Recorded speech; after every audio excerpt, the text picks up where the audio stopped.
Today we're taking a look at Genshin Impact running on the AMD R5 5500U. Now the game is currently set to 1080p and the settings are all set to low, and the in-game render resolution is just set to default, so no downscaling or anything like that.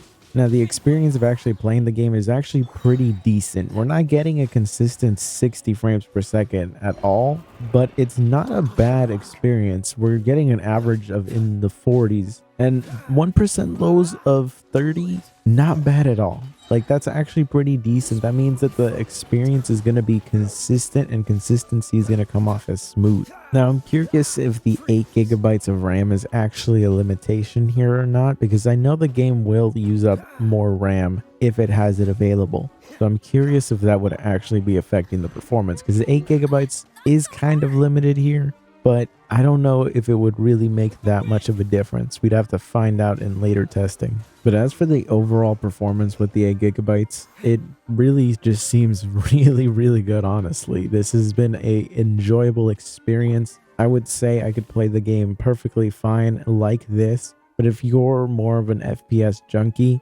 720p is the way to go. As for me, I'd keep playing like this. I wouldn't really drop the resolution down. I like how clean it looks at 1080p, and the performance is just so good, at least for me, that I would rather just keep the visuals, because the game does look pretty nice, you know? When you have the resolution to pair with it, it can be a very nice looking game.